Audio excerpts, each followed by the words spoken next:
It's an everyday thing. It's an everyday thing. It's an everyday thing when you let your nuts hang. In the criminal justice system, sexually-based offenses are considered especially heinous. In New York City, the dedicated detectives who investigate these vicious felonies are members of an elite squad known as the Special Victims Unit. These are their stories. Story time on how my brother's girlfriend and her mama jumped my mama, put her in the hospital, and when I caught them, I did something I wasn't supposed to do, and I ended up going to jail for 8.5 years. Damn. I'm gonna make this into 2 parts, so because I don't want to be too long. So my brother had been dating this girl for like 2 years on and off, or whatever. I used to fuck with her. She was cool. People at the time, my mom used to fuck with her mama. Like I really considered them like as family, but that wasn't the case. Okay. So she would come over here from time to time, hang out with my brother, right? So on this particular day, she pulled up and she came over there to chill. Thunder up, baby. Okay? I would say she was over there for like 5 hours. So in the midst of her being over there, my mom was like, hey, can you do my hair or whatever? She was like, yeah, I don't have a problem doing your hair. So she started doing my mama hair. So I said like an hour into her doing my mama hair, her mama pulled up to our house, banging on the door. Boom, boom, boom, boom, boom, boom. We opened the door. Well, I opened the door. And she was like, oh, is so-and-so here? I'm like, yeah, she here. She was like, oh, bitch, you want to run away? You want to run away? Walk over and start hitting her. Boom, boom, boom. I'm like, run away? Like, what's going on? Because mind you, I said she only been there for like a total of 5 hours. It's not like she been there for weeks or days. Nothing like that. And she always come over there, which is not outside the norm. So she was like, yeah, she done ran away from the house, X, Y, and Z, this, that, and third. Mom was like, oh, that's crazy. We had no idea, you know. She was like, yeah, you know, whatever she was saying. So she ended up leaving. After she had a conversation with my mom or whatever, she ended up leaving. They was gone for maybe like, I say, like 5 minutes. Did the mama come back to the house? She come back to our house and she was like, oh, she was doing your hair. Are you going to pay her? This what the mama is asking my mama. Like, are you going to pay her for doing your hair? My mama said, she didn't finish my hair, so I'm not paying her. So they was going back and forth about the payment arrangement and stuff like that. Mama was like, well, okay, well, since, you know, she didn't finish my hair, I'm going to pay her what I think she deserves. So mama ended up giving her the money. The mama was like, that's fucked up, and then had an attitude, whatever, and that's where the beef started. So like I said, that's when the beef originally started. This is what I'm assuming, and this is what I'm putting together, because before then, it was never a problem with us, never an issue with us. Like, it was always good blood, good energy, all the shit. Boom. So, I don't know how much time went by, but it wasn't that much time that went by. Mama's birthday was, you know, it was her birthday. She was out on town doing her own little thing, hanging out, whatever, and she ended up running into them. Now, what transpired at that moment, I really don't know. I can't say. All I know is they got into a fight. They jumped my mama, put her in the hospital, and I get a phone call from the hospital asking me to come pick my mama up. So, of course, I'm a believer. I don't know what's going on. So I rush to the hospital or whatever. I get there, black eyes, busted lip, chipped tooth, nose fracture. Just fuck. Mama was fucked up, okay?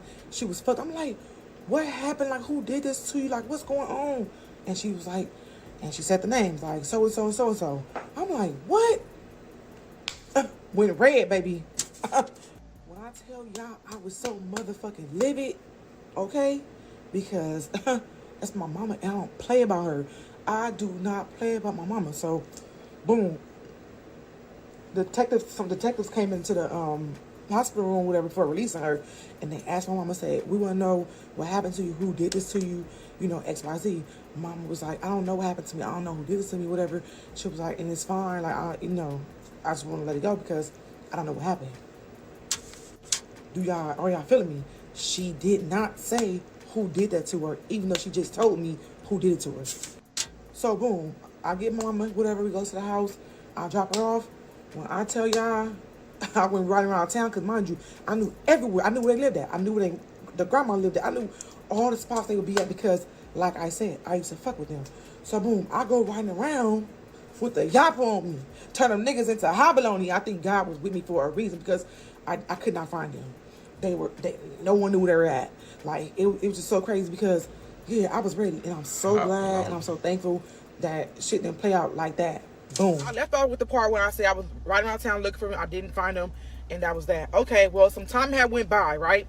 I would say like 2 months had went by. So of course my emotions for that situation wasn't the same as it was that day. That makes sense. So what I'm saying is basically my feelings kind of like dwindled, but I wasn't over the fact that I still want to get them bitches. So really I was angry, but I wasn't as angry as if it happened that same day. That's what I want to say. So anyway, so now it's the 4th of July. My mama, me, and my daughter, she was young, we were out shopping, out doing some last minute shopping on the 4th of July. Boom. So as we out shopping, mom was like, she's like, I got a bad feeling. I'm like, what? She was like, I got a feeling we gonna see them. And I'm telling you, mama said that, and I didn't take heed to that. I just was like, I'm like, yeah, we see them. It's up. Like, I don't give a fuck. Like, we see the bitches. It's gonna go up. Like, point blank. Like, I want to see them. I was like, I want to see them. Like, I don't give a fuck. So I'm still shopping. Hee ha ha. Enjoying my day. Going to the nail shop. Doing this, doing that. So, now we're preparing to leave the shopping center. We were in Compton when this happened. I don't know if it's like in the news. It's probably not in the news, but this happened in Compton or whatever. So boom. We get ready to leave. So as we getting ready to leave, mama said it again. She was like, let's go. I said, I want to go to this last store to go get these sandals I saw, right? I saw some cute sandals I was passing by, and I double back. And when I double back, whatever, mom was like, why you gotta get them? Just go somewhere else. I'm ready to leave from this area. I'm like, no, mom, I'm gonna be real quick. I'm gonna go over there and grab these sandals. And so we driving over there. So we're driving over there to go to the store, go get these sandals, right? So as I'm in the parking lot, I was in this car of this older dude. I don't even talk about that, but I was driving this truck or whatever, and I'm in the parking lot, and I see a group of pedestrians about trying to, cross the parking lot of the shopping center. So I was gonna speed past him so I can just hurry up and get the fuck out of here, But I'm like, no, let me let them pass by or whatever. So me being the good Samaritan I stopped and let them pass by. So when I stopped and let them pass by, guess who I seen, y'all? I saw them bitches. And they looked up in the truck. I'm driving the truck. They looked in the truck, and then they saw me. My right hand to God, they took off running. And what happened after that, I can't really say, but just know that I did something. Got 500 points. I cannot take back. That I kind of wish I wouldn't have did that for real. Like, I think it was kind of like low-key extreme. Should I have fought them? Yeah, I probably should have. Was I not thinking? No, I was not thinking. So, I did that or whatever, and then I took off. Boom. Mom was like, oh my God. Why did you do that? Why did you do that? Why you going to jail? You going to jail? Do y'all know what my thoughts was? I said, this is my word. I promise you. These words live with me every day when I was in prison, away from my kids. Okay? Doing all that time, wanting to go home, couldn't go home, all this shit. Like, I said, I don't give a fuck. For real. And in that moment, I really felt like I felt like that. I said, I don't give a fuck. I don't care about going to jail. And I took the fuck off. So I made a few more stops at different little stores, go get some sandals. I didn't stop my program, okay? I proceeded to do what I wanted to do. Do y'all know before I could even get to... So I made a stop at a store. Sorry if I'm talking so fast. I tend to talk fast. I talk really, really fast. So I stopped at a store to grab some more shoes, whatever. Do y'all know, after I leave that store, I'm getting on the freeway to go home. My cousin hit me up. He like, hey, blood, like, he was like, blood, the police looking for you. The police looking for you. Yeah, that fast. Blood. They called the cops and told on me. Said where we live at, said my name, gave all my information, all the motherfucking shit. They straight told. Something that we didn't even fucking do. So now I'm on the run. I mean, I go home. I ain't gonna lie. I went home, had my day, whatever, and now I'm just like kind of like nervous or whatever, looking on my shoulder, all the shit. Like, of course, I wouldn't say I was scared because when I was young, I really didn't have a sense of direction. I really didn't care. And yeah, I had 2 kids too at the time, but I still didn't care. Like, I was in that mindset of that immature mindset. But so I carried on my day or whatever. I remember the cops coming over there, showing up at the house again while I was there, whatever. My grandma was like, she don't motherfucking live here. Like, she was going off. My granny was going off. I ain't gonna lie, I hear her or whatever. But anyway, so day went on, whatever. And now the situation is getting so hot. As time go on, the situation is getting so fucking hot to where I had to go on the run. Of course, because I'm still like, you know, a hothead, I don't give a fuck. I'm still going to hang out at places I probably shouldn't be hanging out at and doing all this crazy wild shit. So I remember being at one of my friend's house, whatever, and I'm hanging out, and her window faced the main street. And I remember the kids were out playing, doing all that, whatever, and the detectives had pulled up, and they was going around with my picture, showing people, asking people if they knew me. Dude, do y'all know I was wanted for attempted murder? Like, no cap. Attempted, I'm like, attempted murder? I didn't think it was that serious. I thought it was just going to be for assault, deadly weapon. So, come to find out, it was for attempted murder at the time, or whatever. It wasn't for assault, deadly weapon, whatever. I goes on a run. I went on a run, and somebody ended up dropping my location, and the cops ended up coming to, you know, book me and stuff like that. And when they booked me or whatever, I'm thinking like, you know, I'm in there looking at all this time. I'm like, no, you know, I'm trying to fight it to get it dropped down, second, third. Well, they ended up dropping it down to assault, deadly weapon. Do y'all know these bitches showed up to court? And do y'all know these bitches showed up to court? Showed up to court, all the shit, right? Boom. Okay, whatever. Y'all showed up, y'all did that. And that was the beginning of my sentence, my 8. I got 9 years, 85%. I was supposed to do 7, but of course, when I went to prison, you know, I was still fucked up in the head. Big or whatever. back I got in being there, booed. started fucking up, losing my time, getting into fights, busting out windows, doing all type of wild shit, man. It was crazy. And I lost my date, and I am doing 8.5 years. Please do not get on here commenting about my brother. My brother ended up years later going to prison and ended up passing away in prison. He died in prison. So please don't get on here talking about him. He was young at the time. I was young at the time. Yeah, and I will say, I will block you. Like, period. If I see any comment about my brother, I'm blocking you. Thank you very much. Okay, so I always knew that the way the girl, how she was, like, growing up or whatever, I always knew that I would see her in prison. Mind you, I said I had 9 years with 85% in prison, right? So I knew I was bound to see her one day, and I knew she was gonna come to prison, right? I knew that it was just a matter of time before she come to prison. So I would say the last year that I was in here, right? Mind you, I'm getting ready to go to a program. I'm getting ready to transition into a program so I can get ready, you know, for the free world. So, mind you, I've been at this prison for years. You know what I'm saying? I've been putting my time at this prison for years.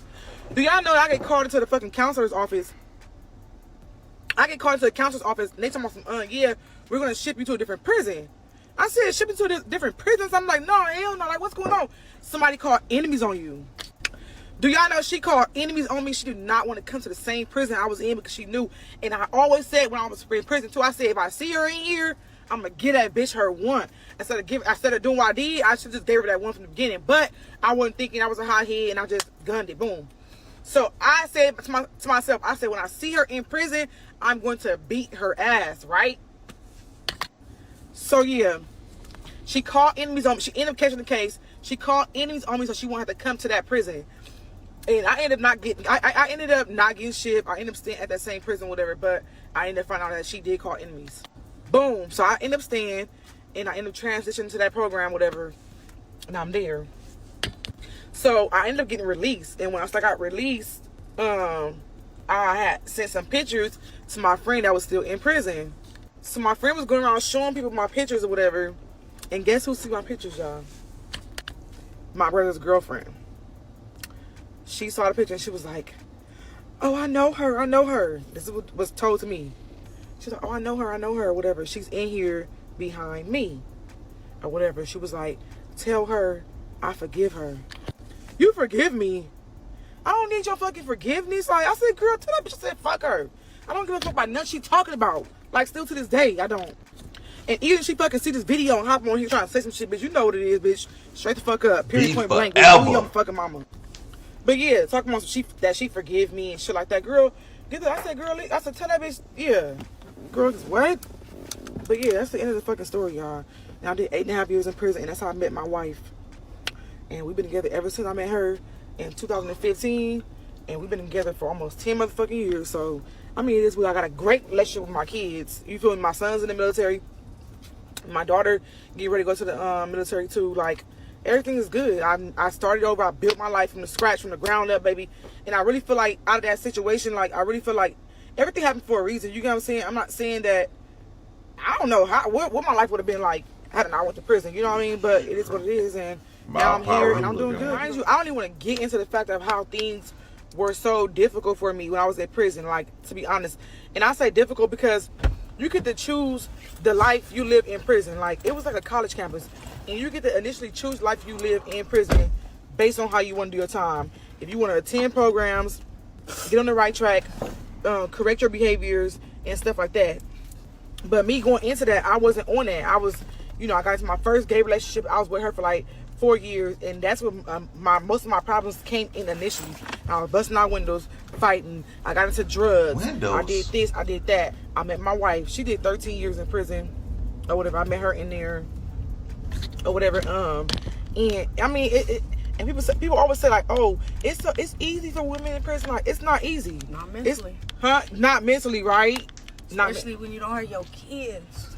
Right, that's true. I didn't see my kids for the first 5 years of me being, I did 8.5 years. I didn't see my kids like 5 years later because we lived so far away. Like, it was hard for them to, travel that far for them, like, for them to bring my kids, whatever. But yeah, it was crazy, man. Like, shit was really, really crazy. And I wouldn't wish it on no. I wouldn't wish it on nobody, man. Like, for real. I done fought this girl. Listen, I got into this girl in my room or whatever behind my girlfriend. And I came out the shower asshole naked fighting. You feel me? Like, I just did so much shit, like, up in there. It was crazy, like, but shit was wild up in there, for real, for real. And even when we got out though, for a while, it was hard to get out of that mentality. It was. It took us forever. It definitely was. Still with the politics, still with this, still with that. Like, we still stuck to our goals though. Still stuck to our goals. Facts. That's definitely facts. Because, baby, when I came home, like I said in my YouTube videos, I do have a YouTube channel that I made like last year, and I pretty much touched topics of what I'm saying right now, whatever. But I already didn't go into like that much details. Well, come on my YouTube channel. Let's get an interview. It was just crazy. Let's interview with Mika Chaos. We're gonna interview Mika. But baby, when I came home, feet to the fucking pavement. Got to my J.O. motherfucking B. Got my kids back. Did my programs. Got a place. You know what I'm saying? Got me my dream car. Bought a house. All the shit. So at the end of the day, like, I made a mistake, but I also made up for that mistake. What to do, everyday people, man? It's your boy PJ. Today we back with another lit video. Back in the confessional. Yes, we stay in the lit, big dog, man. Shout out to my everyday people who rock with me every day. Shout out to my player partner, Lucky Wheels and Deals. Your boy Keith Lit. Make sure you guys like, comment, and subscribe to this video. Let me know what y'all think about this in the comment section, man. Hit the link down below. We got HiveMindLabs.com where your big ass can unbig that back instead of going to prison. Okay? Alright, you can work out and eat healthy, and you can unbig that back and get rid of the hard to lose fat by taking these super fat burners. Then you can wake up to Moogs in your cup. Okay, hit the link. We got Moogs coffee. Okay, all the flavors. The flavors to savor your life. Okay, get it all the way down to a K-cup size, man.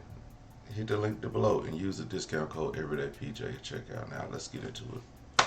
Girl, you know you was wrong, but she knows she took accountability. I'm glad you did 8 years in prison, because these free world women don't know how to take accountability. At least you learned to say, I gotta take accountability for the things I did. And these free world women they don't take accountability. They'll gaslight your ass back into prison. Okay, I'm telling you, it's just the way women are. To be like, yeah, I got 4 kids and I want to marry this next man and I want him to pay all my bills. But you ain't gonna take accountability for that before. Okay, but whatever, it don't matter. That's not just a specific person. I'm just saying that's just how it is. If y'all ever watch Kendra G or you know, the rest of the, Kevin Samuels before this. Shout out to the women with 4 kids, anyway. Everybody with 4 kids, like, I know he not talking about me. No, I'm not talking about you. I'm not talking about y'all. But what I am talking about is, crashing out. Your boy PJ was a crash out. But y'all don't know that. Y'all don't know that because y'all see me on here every day being all nice. I do not crash out on TV. But when I was 17, 18, 19, 20, 21, 22, 23, 24, crash out. Balls to the wall, okay? Let me tell y'all. Just like her situation. Not just like her situation, but her situation. Alright, so my friend had beef with so many people around the city for no reason. And you know why? You know why they beef with him? Because he wasn't the type that'll beef. He was about money. So if they could settle anything, he'll settle it by, hey, let's figure out a way to monetize this rather than fight it out, right? He's a businessman. So these guys, they was just beefing with him, right? At the strip club. Because my friend, he was pulling the Shannon Sharp, you know what I'm saying? He was pulling the Shannon Sharp and, had the young whippersnappers going crazy for him.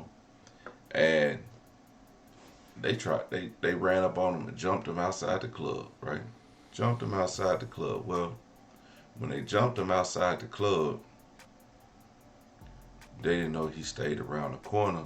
So he this is when SRT Chargers first came out. I don't know if y'all remember that, but SRT Chargers was like the hottest car on the streets. And he whipped around, got the SRT Charger. Oh no, he was in the SRT Charger, whipped around to the house, picked up some things, whipped back around there. They was still out there laughing, ha ha, he. And he let all they bitch asses have it. Okay? Alright, so they got him dipping around the club, firing off at these people. Like letting them have it. But they was so tough when they was jumping them, right? But then now they running around like roaches when you cut the lights on. Okay? So they run around like roaches and everything. Well, guess what they did? They went and called the police on them. Yep, they was so tough. But the crazy part is, the police got all the footage from them jumping him all the way to him coming back. And it's like, so y'all not gonna do nothing to them for jumping him? No, because it wasn't premeditated and all this. So, needless to say, don't come back for somebody who jump you. If they whoop you, just take your L. Because if you come back, they're gonna be like it's premeditated, no matter what happens. So that's what happened. That's why she got 8.5 years, because she knew what she was gonna do to him when she seen him. The initial fight had already happened, but seeing them again and using that car as a weapon, that enhanced her crime to maybe a premeditation type deal. And that's why she got 8.5 years.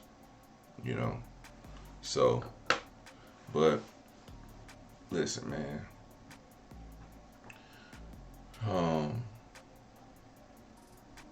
Yeah, it's never worth it, dog. It's never worth it to go back. Shout out to this woman. She got her life together and built another bond with her kids. And that could be tough, because if you leave your kids for a long time, you leave them with family members, you leave them with everybody. I can't I can't really put my life in that situation because I never did that. But I can tell you, I've seen friends who don't have a relationship with their parents or a parent or another because of how they was left when they were younger. And then years later, their family come back. And so when you look at that family, it's like a brother or sister. A mom is coming into the house and trying to be mother, and she can't really be the mother because they've been raised by somebody else, and now you come in there borrowing money, trying to borrow a car, trying to do all these things. I'm still your mom, I'm still, and they like, but you ain't did nothing. And like I didn't grew up, I didn't went through elementary school, middle school, I'm in high school. It ain't nothing you could tell me. I see what the streets is like. We big back being booed too, good, blood, whatever. You know, it's the same situation. So now you trying to tell them how to outlive a gang situation. Be like, look, you don't need to be going in this path because I already know the direction you heading. But how can you tell a person when you out there? You know what I'm saying? So when you in prison still starting from. And you think your kids is supposed to be like, oh man, my mama gonna come home and, teach us how to be saints. No. Our mama about to come home and she about to be right with the shits. If you pull up on me, me and mama is pulling out. So then when you come home and you be like, oh, I follow God now and I'm educated and I'm not trying to be in the bull crap. And they be like, this ain't my mama. Cuz you got stripes in the streets. But nah, you gotta be straight. Which, same thing, man. I remember, I'm gonna just tell y'all, when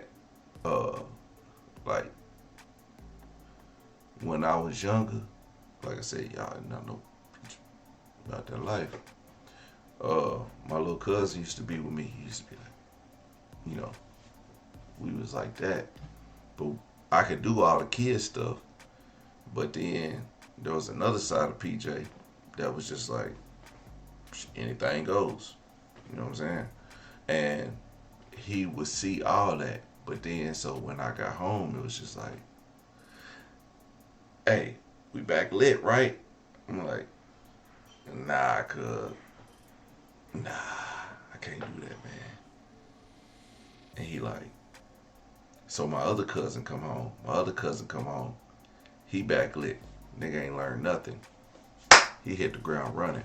And I'm like, bro, hey, keep my little cousin out of this. Now, mind you, we all family. But we talk to each other like, hey, man, keep my little cousin out of this shit, man. Don't. And, man, he don't want, he'll do what he want to do. I'm like, man, all right. But then I be trying to convince my little cousin, like, this ain't it. But, he's still starting to form his own little life because, the introduction to the life is already there. But trying to change that, especially when you be gone and I wasn't even gone that long, but life moved fast, okay? So that's what I'm saying. Like, I seen all that and I was like, damn. So, my cousin, he had to learn the hard way. But at the end of the day, it is what it is, man. It is what it is. So I know she probably. Well, thank God her kids going to the military because they chose a different path. I wish I could have went to the military. At 20 years old, I wish I could have went to the military. I was on base with the military people, and still like deep off. Man, the military police. Man, we had them in our pocket. And this was right after 9/11. Oh, man. Shit. The military police used to come over. They used to pull up to the house. We in the hood, right? They come in their police uniforms. People be like, oh, nigga, we gotta go. Because, mind you, they not in, like, police uniforms. I mean, they in police uniforms, but it's like, it's different. And yeah. People like, what y'all doing over there? Y'all got these motherfuckers. Y'all got the motherfucking SWAT team out there at y'all house every day. But they used to just come to our house and kick it on they breaks or whatever, because we was just down like that. But we say, hey man, y'all can't come over here, man. The motherfuckers starting to look at us crazy. They think we are. But yeah. If you messed with us at that time, we would have had your whole house down. But anyway. Shout out to my everyday people, man. Let me know what y'all think about this crazy situation in the comment section. Like, comment, subscribe, and I'll holler at you later. Peace.